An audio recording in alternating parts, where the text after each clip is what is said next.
Здравейте, фенове на SK Clan, аз съм Dead, а това е първият епизод на Just Gameplay. Всъщност в тази игра, т.е. в тези клипове ще ви правим геймплей на най-различни игри, а в случая това е играта Battlefield Vietnam. Използвам се при единия самолет и го взимам. Моето копие на играта е оригинално. Мога да играя мултиплеер и ако има интерес, може да направя някой клип. Тук ще сме на камерата, защото не съм играл играта сигурно от 4, да не кажа 5 години и съм я позабравил. Но все още помня как се каца с самолети, хеликоптери и подобни машинерии. И сега ще кацна във вражеската база. Епизодите имат за целта само да ви покажат геймплей, нищо повече. И ако ви хареса играта, да я играете. Аз съм си избрал за сега, поне докато нямаме бази на този остров, да съм от тежката категория войници, докато има снайперисти, медици, инженери и какви ли още не. След това ще избера, предполагам, инженер. Не, инженер ще бъда, когато съм завладял всички бази. А преди да завладея всички бази, ще съм снайперист. А саунта не го обичам като клас. Може би, защото и за оръжие има М16 или нещо от сорта. А тук този ще бъде сгазен. За съжаление, този с танка Т-54 не мислиш като мен. Но аз ще се спална пак там. И ще чакам да ми се спална самолета.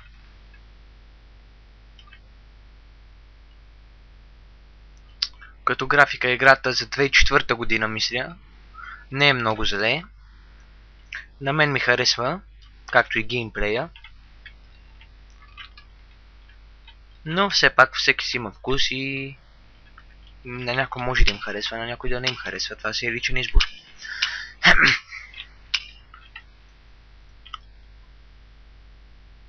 Това самолет къде се изгуби? Аз чакам самолет, при положение, че аз не го взривих като кацнах. Ще отида при лодките, защото моите, кой знае кога ще ги свалят, и самолета ни е най-долу в най-южната част на картата. Опа, единият самолет от нас ще падне и сега ще се спалне тук. Да, някой от нас ще умря.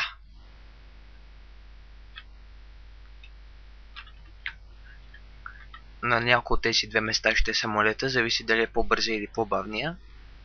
Но по-бавния пък има бомби по крилата си, което е изключително полезно. Не, че този няма. Този, практиката са само куршумите. Ох, и защо... Зарвих си, т.е. пуснах една бомба в колесниците ми от крилото и не се очудвайте защо умрях. Това ми взе другия самолет, аз ще изчакам пак да се спалня този, ето го. И този път се надявам да няма фалове. Излитаме. Виждате, имаме картечница. Аз ще се спусна с парашют ето тук някъде. Така. Онзи станка ще го попати. Не ме стреляй.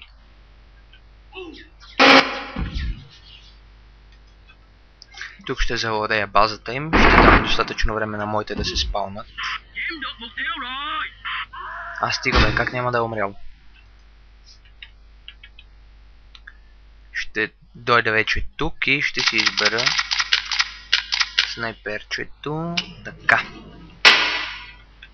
Взимам този танк и тръгвам към някои от базите им.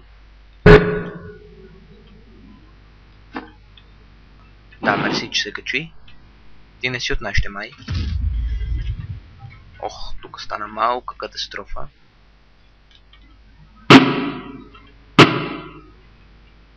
Тук за този имам патрони. А ония горе ще ги избия и тях.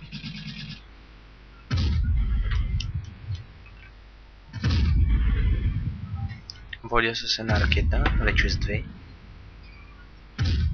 С 3. И да, умряха. Така, сега нагоре към онази им база. Не бягай нашия. Честито. Къде съм аз? Защо минус 2, бе? Ало, как ще съм минус 2?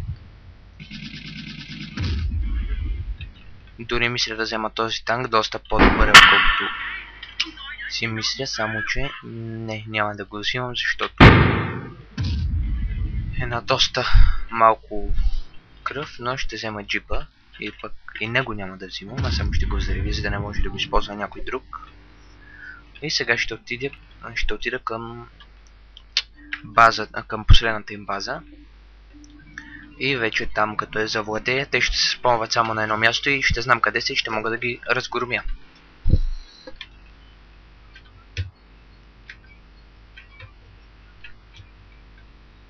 Мога и тук да си сменям камерите, само че не знам на къде стрелям.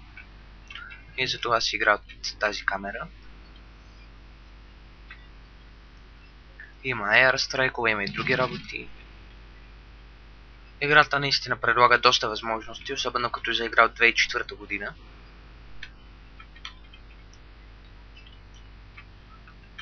И сега целите са малко над него. И умира. Надявам се в онзи Т-34 да няма никой, да е празен.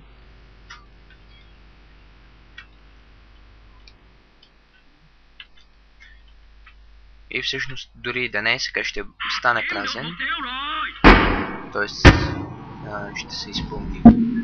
Доста по-мощен от този, с който до сега бях. За доказателство бих го взривил, само че там има моите. И не искам да убивам от моите. Нека седи тук да пази поне базата.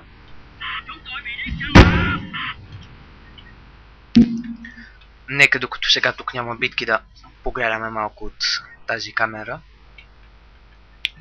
Виждате, има и картечница отпред. То всеки там го има.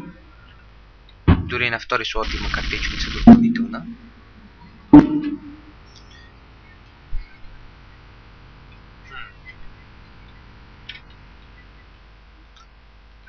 Базата им сега е в южната част, където беше моя самолет. Само че те се опитват да завладеят една от базите ми. Само че няма да им се получи. Ето онази там. Време е да превключа камерата. Да я върна по-старому.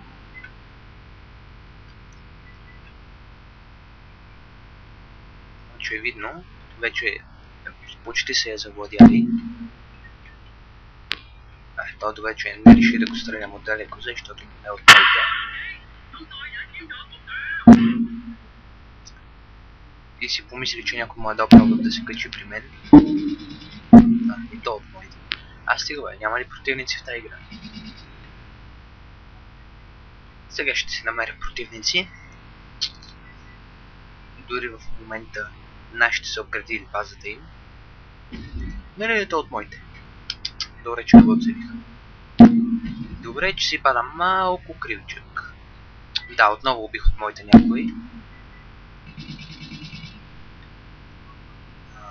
Не ми е за първ път, няма и да ми е за последен. И той е от моите. Там има един дет не от моите. Тоест, те няма вълчи. Така ли бе готини? Опа, пак по моите стрелям.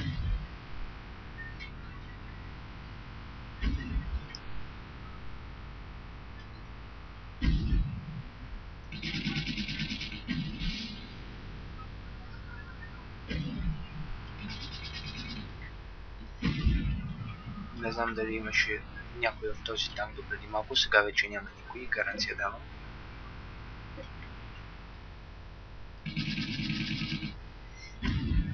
Тя си от моите май. Умря.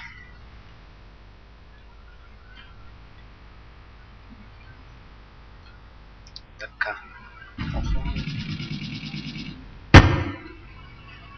Май вече трябва да си взимам инженер курсът. за да мога да си поправим превозните средства. А сега дори с този танк ще блокирам самолета им, за да не могат да излитат. И ще го оставя ето така, моя ще седи отгоре. Само искам да видя, да, предположих, че е смол граната. И виждате какво става тук и сега. И в този танк има влязало някой от нашите и за мен остава джипчето. Или пък самолета. Малко бойни сцени с него, няма да ми се отразят след. Само че трябва да си намерим някой с който да се бием. Бомба, бягай. Бягай. Това е последната и фаза. Тук за малко да си умра. Казах ви, не съм играл отдавна и съм позабравил играта. Ех. Нека да ми дойдат само. Ай ще ми кажа. Мога естествено винаги да насоча Airstrike, само че не и по самолетите. Тук някой.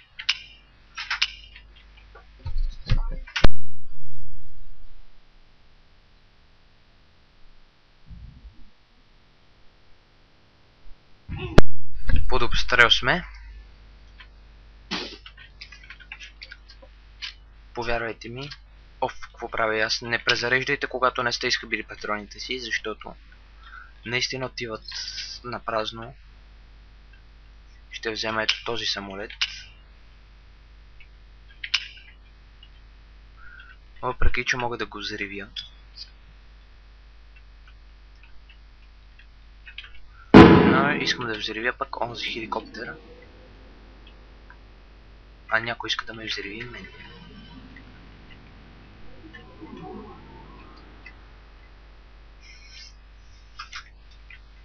Този самолет е може би един от най-лесните за управляване.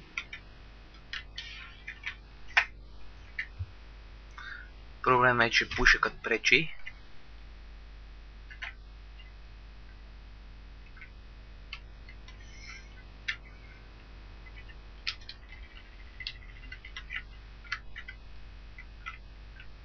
Излитаме и да. Пуснах парашута. Или пък не съм. Не бях. По-точно. Мятай.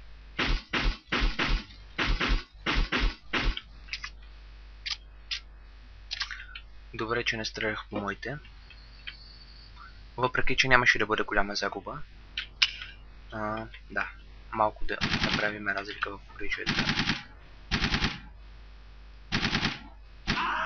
Ау! Как можаха да ни взривят с калашника? Или RPD, или каквото беше това оръжие. Едната ни база е в опасност, но се надявам да не я завладеят преди да си спална там. Както и да е, това беше от мен за този епизод. Надявам се играта да ви привлякла вниманието ви. Както ви казах, ако ви е интересна, мога спокойно да ви направя някой мултиплеер геймплей. А до тогава можете да си я закупите или пък да си изтеглите от някъде, как изберете, че ще ви е по-приятно. И вие да почнете да я играете. Това беше от мен за този епизод на Just Gameplay. В следващия епизод очаквайте друга игра. Чао, чао! I came to play, there's a price to pay.